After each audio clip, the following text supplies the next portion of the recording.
This is a photo of my great-grandfather Percival Austin, but most people called him Percy. I used digital tools and AI to bring Percy's world to life. While Percy was growing up, over 1 million Australian men and women volunteered or were conscripted to serve overseas during the 2 World Wars. Many of them never made it home. Meanwhile, jobs like manufacturing weapons at the Small Arms Factory in Lithgow became so essential that the Manpower Directorate began conscripting people into labour from 1942.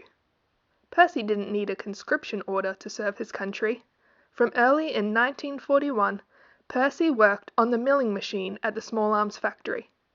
The machine oil was so dirty that it gave Percy terrible rashes on both arms. My granddad remembers Percy coming home tired and dirty to work in the vegetable garden so his growing family would have fresh food to eat during tough times. My great-grandfather didn't fight on the front lines, but the Small Arms Factory Museum calls him an unsung hero for helping to make the weapons used to fight the war. What were your relatives doing during World War II? Perhaps they grew food for the soldiers, or hid from the enemy, or died fighting for their country. Thank you to everyone who has served in their own way.